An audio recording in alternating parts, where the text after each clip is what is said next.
Testemunhos para a Igreja, volume 5, capítulo 2. Nosso colégio. Há risco de nosso colégio ser desviado de seu desígnio original.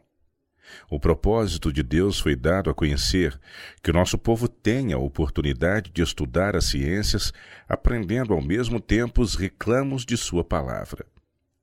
Deve fazer-se conferências sobre temas bíblicos. O estudo das Escrituras deve ter o primeiro lugar em nosso sistema de educação. De grandes distâncias são enviados alunos a fim de estudarem no colégio de Battle Creek com o exato objetivo de serem instruídos por meio das preleções sobre assuntos bíblicos. Mas por 1 ou 2 anos passados, tem havido certo esforço para moldar nossa escola de acordo com outros colégios. Assim sendo, não nos é possível incentivar os pais a enviar seus filhos ao colégio de Battle Creek. A influência moral e religiosa não deve ser deixada para trás. Em tempos passados, Deus atuou por meio dos esforços dos professores e muitas pessoas viram a verdade e a abraçaram, voltando para casa a fim de viver daí em diante para Deus, e isso em virtude de sua estada no colégio. Vendo que o estudo da Bíblia era uma parte de sua educação, foram levados a considerá-la como um assunto de grande interesse e importância. Pouca atenção tem sido dispensada à educação de jovens para o ministério. Esse era o principal objetivo no estabelecimento do colégio. De maneira alguma deve ser isto passado por alto ou considerado como assunto secundário. Por vários anos, entretanto, poucos têm saído dessa instituição preparados para ensinar a verdade a outros. Alguns que ali chegaram à custa de grandes gastos, tendo em vista o ministério, têm sido animados pelos professores a tomar um curso completo de estudos, ocupando vários anos e para obter meios a fim de levar a cabo esse plano, entraram no ramo da colportagem, abandonando a ideia de pregar. Isso está completamente errado. Não dispomos de muitos anos para trabalhar, e os mestres e o diretor deviam achar-se possuídos pelo Espírito de Deus e agir em harmonia com sua vontade revelada, em lugar de executar seus próprios planos. Estamos perdendo muito todos os anos por não darmos atenção ao que Deus tem dito a esse respeito. Nosso colégio é designado por Deus para satisfazer as necessidades deste tempo de perigo e desmoralização. O estudo de livros apenas não pode proporcionar aos estudantes a disciplina de que necessitam. É preciso estabelecer uma base mais ampla. O colégio não foi fundado para receber o cunho da mente de homem algum. Os mestres e o diretor devem trabalhar em comum acordo como irmãos. Espera-se que se consultem mutuamente, bem como busquem o conselho de pastores e homens de responsabilidade e, acima de tudo, a sabedoria do alto, a fim de que todas as decisões quanto à escola sejam de molde a receber a aprovação de Deus. Não é o propósito da instituição dar aos estudantes o mero conhecimento de livros. Essa espécie de educação pode ser obtida em qualquer colégio da região. Foi-me mostrado que é alvo de Satanás impedir que se alcance o verdadeiro objetivo para o qual o colégio foi estabelecido. Embaraçados por seus enganos, raciocinam os dirigentes segundo o costume do mundo e copiam os seus planos e imitam suas maneiras. Mas, em assim fazendo, não estão à altura da mente do Espírito de Deus. Necessita-se de mais ampla educação. Uma educação que exija de professores e do diretor consideração e esforço que a mera instrução nas ciências não requer. O caráter precisa receber a devida disciplina para atingir seu desenvolvimento máximo e mais nobre. Os alunos devem receber no colégio preparo capaz de habilitá-los a manter posição respeitável, honesta e virtuosa na sociedade, em oposição às desmoralizadoras influências que estão corrompendo a juventude. Bom seria que se pudesse ter junto ao nosso colégio terra para cultivo, bem como oficinas sob a direção de homens competentes para instruir os alunos nas várias modalidades do trabalho manual. Muito se perde pela negligência de unir o esforço físico ao mental. As horas vagas dos alunos são muitas vezes ocupadas com divertimentos frívolos que enfraquecem as faculdades físicas, mentais e morais.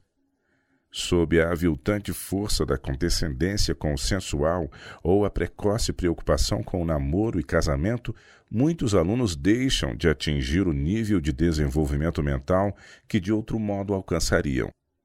Devem os jovens ser cada dia impressionados com o senso de sua obrigação para com Deus. Sua lei é de contínuo violada, até mesmo por filhos de pais religiosos. Alguns desses mesmos jovens frequentam antros de dissipação e, em consequência, são afetadas as faculdades da mente e o corpo. Tais pessoas influenciam outras a seguir sua perniciosa conduta. Assim, enquanto dirigentes e professores estão dando instruções sobre ciências, Satanás, com infernal astúcia, está exercendo toda energia para obter o controle da mente dos alunos e levá-los à ruína. Falando de modo geral, os jovens não têm senão pouca força moral. Esse é o resultado da negligenciada educação na infância. O conhecimento do caráter de Deus e de nossas obrigações para com Ele não deve ser considerado como coisa de pouca importância. A religião da Bíblia é a única proteção para os jovens. Moralidade e religião devem receber especial atenção em nossas instituições educativas. A Bíblia como livro de texto. Nenhum outro estudo enobrecerá cada pensamento, sentimento e aspiração como o estudo das Escrituras. Esta sagrada palavra é a vontade de Deus a nós revelada. Nela podemos descobrir o que Deus espera dos seres formados à sua imagem. Nela podemos aprender como aperfeiçoar a vida presente e como assegurar a vida futura. Nenhum outro livro pode satisfazer as indagações da mente e os anseios do coração. Ao obter o conhecimento da palavra de Deus e dar-lhe ouvidos, podem os homens erguer-se das maiores profundezas da ignorância e degradação para se tornarem filhos de Deus, companheiros de anjos sem pecado. O claro conceito do que Deus é e do que Ele requer que sejamos nos dará outra visão do ser humano.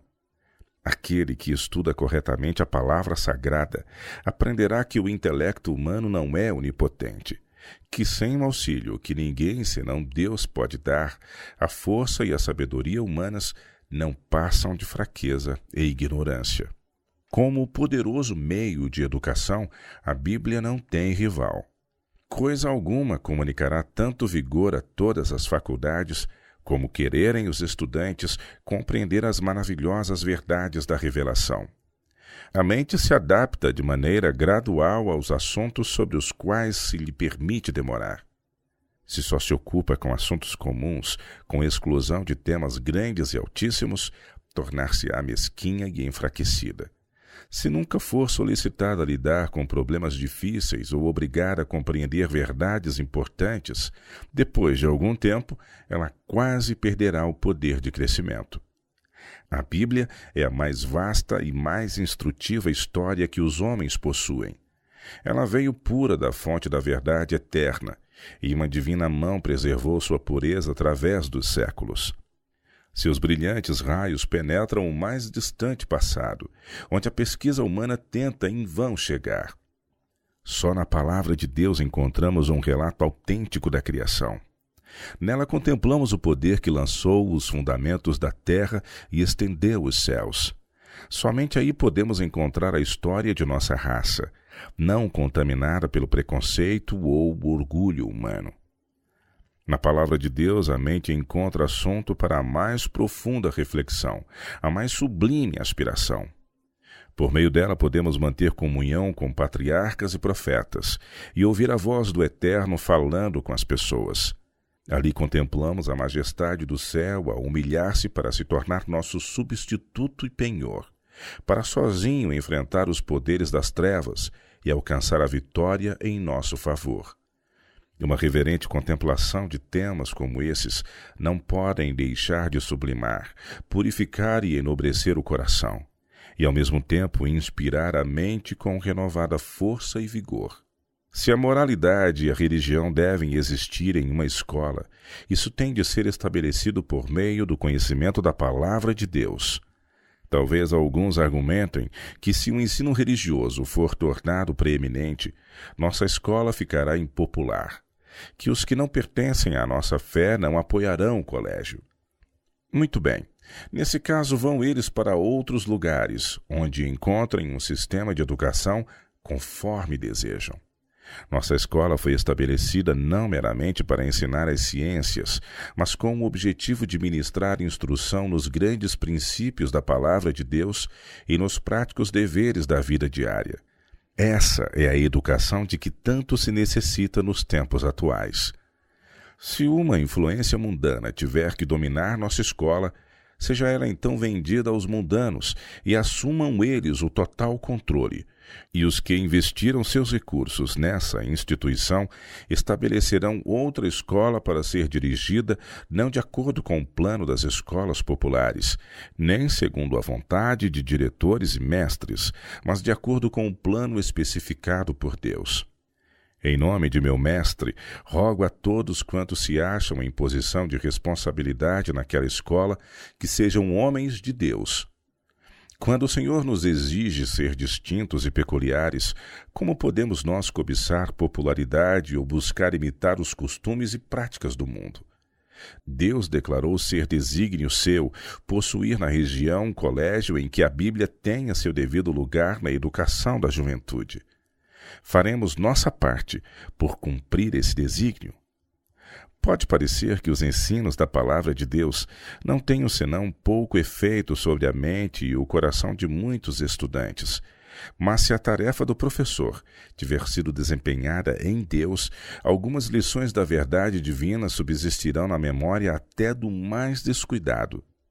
O Espírito Santo regará a semente semeada, e ela muitas vezes brotará depois de vários dias e dará fruto para a glória de Deus. Satanás está de contínuo procurando desviar da Bíblia a atenção do povo. As palavras de Deus aos homens, as quais deviam receber nossa primeira atenção, ficam negligenciadas pelas sentenças da sabedoria humana. Como pode aquele que é infinito em poder e sabedoria tolerar assim a presunção e a afronta de homens? Por intermédio da imprensa, conhecimentos de todo tipo são colocados ao alcance de todas as pessoas. E, todavia, quão grande é na comunidade em geral a depravação moral e quão superficiais as consecuções mentais. Se tão somente os homens se tornassem leitores da Bíblia, estudantes da Bíblia, muito diferente seria o estado de coisas que haveríamos de ver.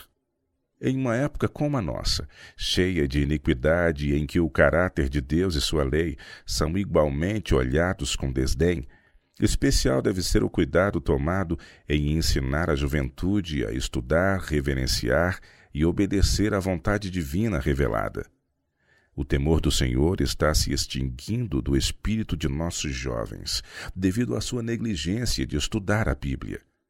O diretor e os professores devem manter viva a comunhão com Deus, colocando-se firme e destemidamente como suas testemunhas. Jamais, por covardia ou política mundana, seja permitido que a palavra de Deus fique para trás. Os alunos crescerão intelectual, moral e espiritualmente com seu estudo. Objetivo do colégio. Nosso colégio está hoje numa posição que Deus não aprova. Têm sido mostrados os perigos que ameaçam essa importante instituição. Se seus responsáveis procurarem alcançar as normas do mundo, se copiarem os planos e métodos de outros colégios, o desagrado de Deus recairá sobre nossa escola. Chegou o tempo de eu falar decididamente. O propósito de Deus no estabelecimento de nosso colégio foi exposto de modo claro. Há urgente demanda de obreiros na pregação do Evangelho. Jovens que desejam entrar no ministério não podem gastar numerosos anos para obter educação. Os professores deviam ter sido capazes de compreender a situação e adaptar sua instrução às necessidades desta classe. Vantagens especiais deviam ter-lhes sido concedidas de um breve, embora completo, estudo dos ramos mais importantes que os capacitasse para o seu trabalho. Foi-me mostrado que isso não tem sido feito. O irmão poderia ter feito muito melhor trabalho do que realizou pelos que estavam se preparando para ser obreiros. Deus não se tem agradado de sua conduta nessa questão. Ele não se tem adaptado à situação. Homens que deixaram seu campo de trabalho com considerável sacrifício, a fim de aprender o que lhes fosse possível em pouco tempo, nem sempre têm recebido aquele auxílio e encorajamento que deveriam receber. Homens que chegaram à idade madura e que possuem sua própria família têm sido submetidos a desnecessárias complicações. O irmão é pessoalmente muito sensível, mas ele não percebe que outros podem sentir o peso do ridículo, do sarcasmo e da censura tanto quanto ele. Nisso ele tem ferido seus irmãos e desagradado a Deus. A responsabilidade do professor. Há uma obra a fazer por parte de cada professor em nosso colégio. Não há nenhum isento de egoísmo. Caso o caráter moral e religioso dos mestres fosse o que deveria ser, melhor seria a influência exercida sobre os alunos. Os professores não buscam individualmente cumprir seu dever, tendo em vista meramente a glória de Deus. Em lugar de olhar a Jesus e lhe imitarem a vida e o caráter, olham ao próprio eu, visando demasiado a atingir uma norma humana. Desejaria que me fosse permitido impressionar cada professor com um avançado senso de sua responsabilidade quanto à influência que ele exerce sobre os jovens. Satanás é incansável em seus esforços para conseguir a aceitação de nossa juventude. Com grande cuidado está ele armando laços aos pés inexperientes. O povo de Deus deve zelosamente guardar-se de seus ardis. Deus é a personificação da benevolência, misericórdia e amor. Os que se acham verdadeiramente ligados a Ele não podem estar em divergência uns com os outros. Seu Espírito, reinando no coração, criará harmonia, amor e união. O contrário disso se vê entre os filhos de Satanás. É sua obra provocar inveja, discórdia e ciúme. Em nome de meu Senhor, eu pergunto aos professos seguidores de Cristo, que frutos estão vocês produzindo? No sistema de instrução usado nas escolas seculares, é negligenciada a parte mais importante da educação, a religião da Bíblia. A educação não afeta somente em alto grau a vida do aluno aqui na Terra, mas sua influência se estende para a eternidade. Quão importante, pois, é que os professores sejam pessoas capazes de exercer correta influência. Devem ser homens e mulheres de experiência religiosa, que recebem diariamente luz divina a fim de a comunicar aos alunos. Não se espera, no entanto, que os professores façam a obra dos pais. Tem havido da parte de muitos pais terrível negligência do dever. Como Eli, falham quanto a exercer a devida restrição. Depois, mandam os indisciplinados filhos para o colégio a fim de receber a educação que deviam ter-lhes ministrado em casa. Os mestres têm uma tarefa que poucos apreciam. Caso sejam bem-sucedidos em reformar esses extraviados jovens, pouco reconhecimento merecem. Se os jovens procuram a companhia dos que são inclinados para o pecado e vão de mal a pior, então os professores são censurados e a escola é acusada. Em muitos casos, a censura caberia justamente aos pais. Eles tiveram a primeira e mais favorável oportunidade de controlar e educar os filhos, quando o espírito dos mesmos era dócil, a mente e o coração facilmente impressionáveis. Devido à negligência dos pais, porém, as crianças têm permissão de seguir a própria vontade, até se endurecerem em má direção. Estudem os pais menos do mundo e mais de Cristo. Ponham menos esforço em imitar os costumes e modas do mundo e consagrem mais tempo e esforço a moldar a mente e o caráter dos filhos em harmonia com o divino modelo. Poderiam então enviar os filhos e filhas fortalecidos por uma moral pura e nobres ideais, a fim de se educarem para ocupar posições de utilidade e confiança. Professores que são controlados pelo amor e o temor de Deus poderiam levar esses jovens ainda mais adiante, mais acima, preparando-os para ser uma bênção ao mundo e uma honra a seu Criador. Ligado a Deus, todo instrutor exercerá influência no sentido de induzir os discípulos a estudarem a palavra de Deus e obedecer-lhe à lei. Encaminhará a mente deles à consideração dos interesses eternos, abrindo-lhes vastos campos de ideais, grandes e enobrecedores temas, em cuja apreensão o mais vigoroso intelecto poderá exercer todas as suas energias e ainda sentir que existe um infinito além.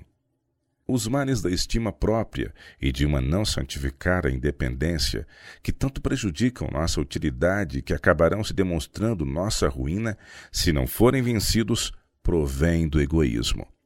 Aconselhai-vos uns aos outros, é a mensagem que me foi dada repetidamente pelo anjo de Deus.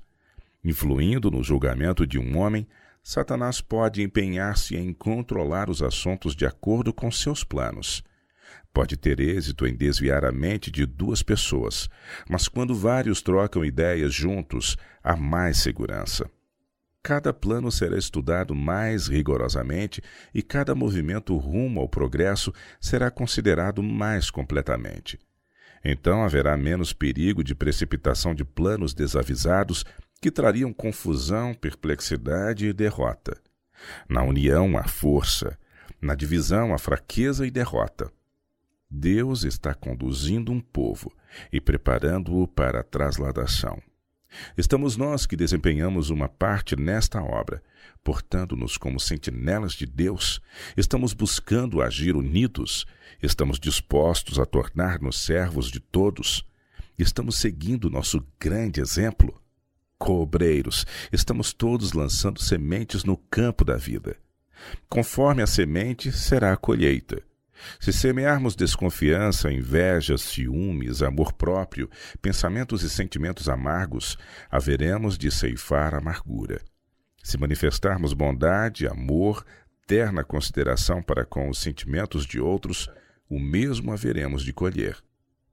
O professor severo, crítico, despótico e desatencioso para com os sentimentos alheios deve esperar que o mesmo espírito se manifeste em relação a ele. Aquele que deseja conservar a própria dignidade e o respeito de si mesmo precisa ter cuidado em não ferir desnecessariamente o respeito próprio dos demais. Essa regra deve ser observada como sagrada quanto aos menos inteligentes, os mais jovens, os mais distraídos estudantes. Não se pode prever o que Deus pretende fazer com esses jovens aparentemente desinteressados. Ele já tem recebido no passado pessoas que não eram as mais promissoras nem atraentes para realizar uma grande obra para ele. Atuando o seu espírito no coração, despertou toda a faculdade para a vigorosa ação. O Senhor viu naquelas pedras brutas não lavradas matéria preciosa, capaz de suportar a prova da tempestade, do calor e da pressão. Deus não vê como vê o homem. Não julga pela aparência, mas esquadrinha o coração e julga retamente.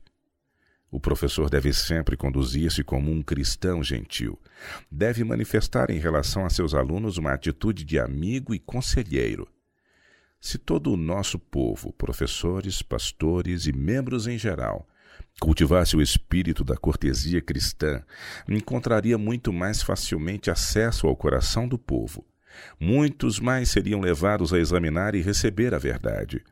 Quando cada professor esquecer o próprio eu, experimentando profundo interesse no êxito e prosperidade dos alunos, compreendendo que são propriedade de Deus e que ele tem de prestar contas de sua influência sobre a mente e o caráter desses alunos, então teremos uma escola na qual os anjos se deleitarão em demorar.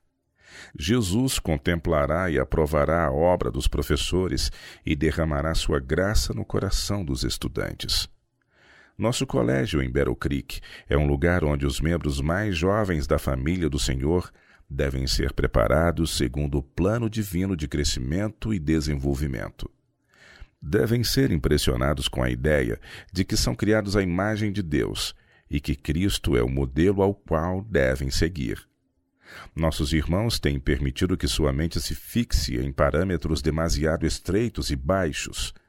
Não conservam sempre em vista o plano divino, mas têm os olhos fixados em modelos mundanos.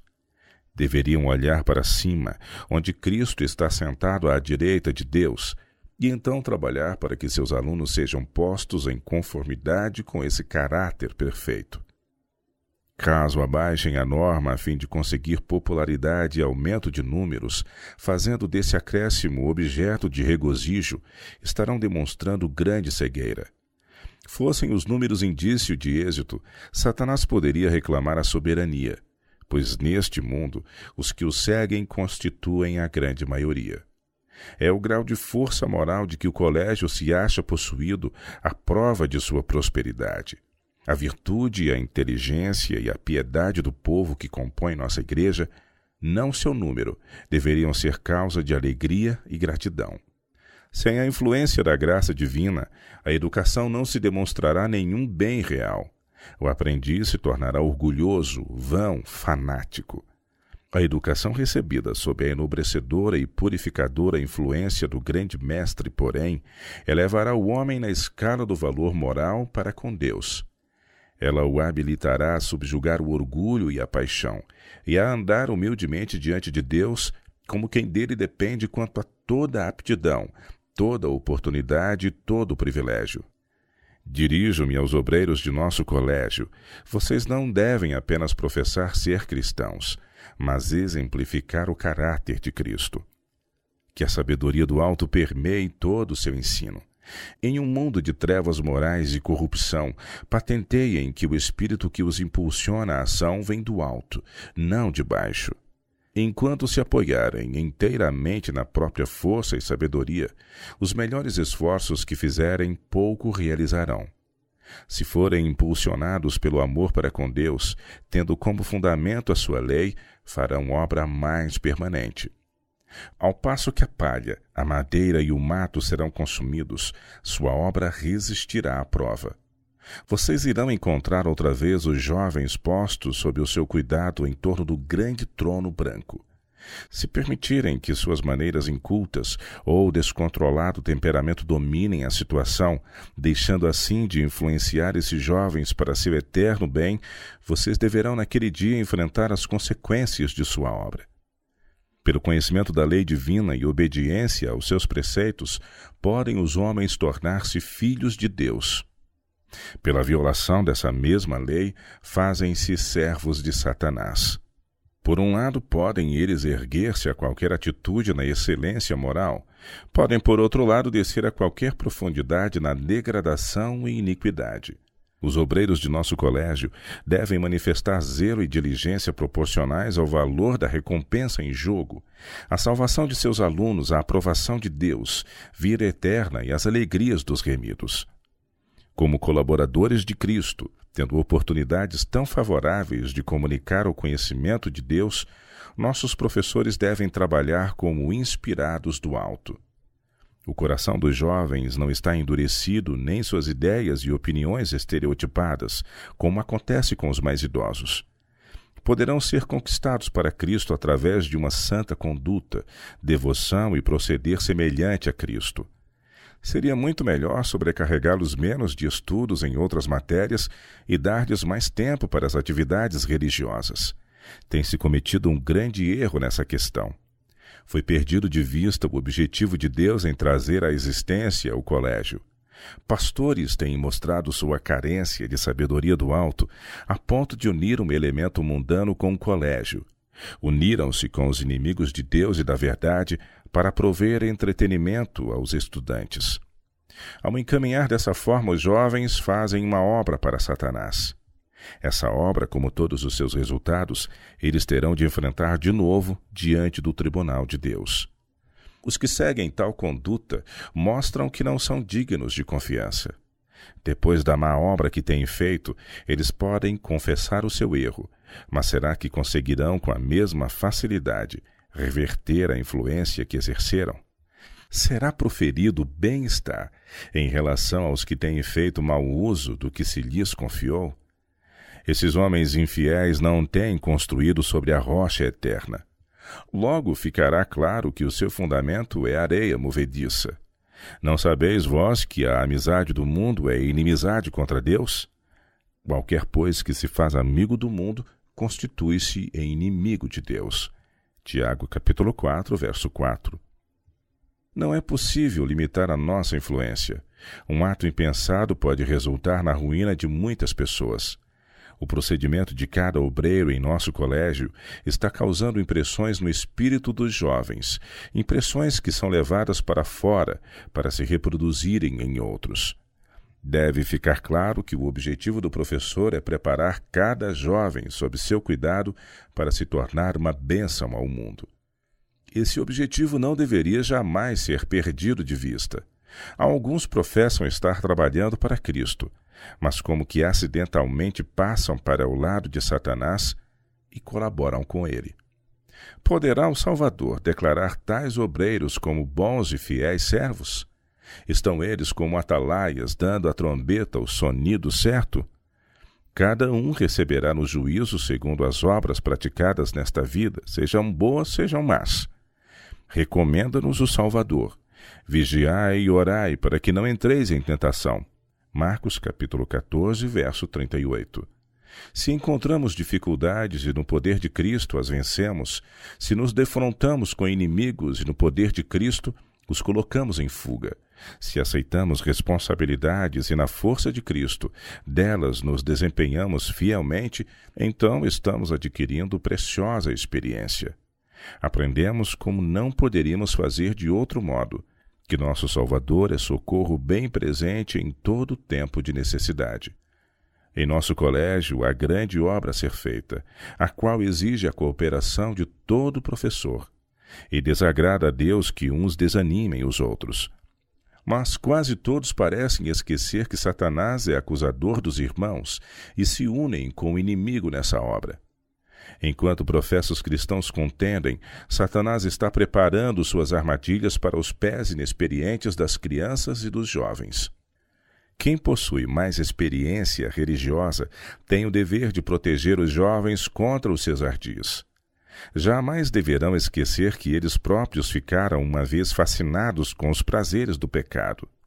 Necessitamos da misericórdia e paciência de Deus a toda hora. Por isso, é absolutamente impróprio impacientar-nos com os erros da inexperiente juventude. Enquanto Deus o suporta, ousaremos nós, que também somos pecadores, repeli-los. É nosso dever considerar sempre os jovens como a aquisição do sangue de Cristo. Como tais, têm eles direito ao nosso amor, paciência, simpatia. Se queremos seguir a Jesus, não podemos restringir nosso interesse e afeições a nós mesmos e às pessoas de nossa própria família. Não podemos dispensar tempo e atenção a assuntos temporais e esquecer os interesses eternos dos que nos rodeiam. Tem-se-me mostrado que é resultado de nosso próprio egoísmo o não haver uma centena de jovens empenhados em fervoroso trabalho de salvação do seu próximo, onde agora só existe um. Que vos ameis uns aos outros, assim como eu vos amei. João capítulo 15, verso 12, é o mandamento de Jesus. Imagine a abnegação de Cristo, a espécie de amor que ele tem dispensado. Procure então imitar o modelo. Nos moços e moças que têm atuado como professores em nosso colégio, tem havido muita coisa que desagrada a Deus. Vocês têm estado tão absorvidos consigo mesmos e de tal modo vazios de espiritualidade que não puderam levar os jovens à santidade e ao céu. Muitos têm retornado a seus lares mais endurecidos em sua impenitência, em virtude da falta de amor de vocês por Deus e por Cristo. Andando sem o Espírito de Jesus, vocês têm encorajado a falta de religiosidade, a leviandade e a ausência de bondade naqueles em quem têm tolerado esses males. Vocês não compreendem o resultado desse procedimento. Perdem-se almas que poderiam ter sido salvas. Muitos têm fortes sentimentos contra o irmão. Acusam-no de falta de bondade, dureza e severidade. Mas alguns dentre os que o condenam não são menos culpados. Aquele que dentre vós está sem pecado, seja o primeiro que atire pedra contra ele. João capítulo 8, verso 7. O irmão nem sempre tem agido com sabedoria. e não tem sido fácil convencê-lo de que deixou de fazer o que melhor convinha. Ele não se tem mostrado disposto a receber conselho e a modificar o seu método de ensino e sua maneira de tratar os estudantes. Mas os que o condenam por seus defeitos poderiam, por sua vez, ser igualmente condenados. Cada pessoa tem defeitos peculiares de caráter. Alguém pode estar livre das fraquezas que vê em seu irmão, embora possa ter, ao mesmo tempo, faltas até mais graves à vista de Deus. Esse cruel criticismo de uns em relação aos outros é inteiramente satânico. Foi-me mostrado que o irmão merece consideração pelo bem que tem feito. Seja tratado com bondade. Ele tem realizado o trabalho que deveria ter sido dividido por 3 homens. Os que estão avidamente procurando suas faltas, pensem no que eles têm feito em comparação com ele. Ele trabalhou arduamente enquanto outros procuravam descanso e prazeres. Ele está exausto. Deus desejaria vê-lo aliviado de algumas de suas cargas extras por algum tempo. São tantas as coisas com que tem de dividir o seu tempo e atenção que não pode fazer justiça a ninguém. Não deve o irmão permitir que seu combativo espírito se exalte e o conduza à justificação própria. Ele tem dado ocasião a insatisfações. O Senhor tem lhe apresentado isso em testemunho. Os estudantes não devem ser encorajados a desenvolver o hábito de procurar faltas. Esse espírito de queixa aumentará se encorajado, e os estudantes sentir-se-ão em liberdade de criticar os professores que não apreciam, e o espírito de insatisfação e discórdia aumentará rapidamente. Tal coisa deve ser reprimida até que seja extinta. Não será esse mal corrigido? Não abandonarão os professores o seu desejo de supremacia? Não trabalharão em humildade, amor e harmonia? O tempo dirá: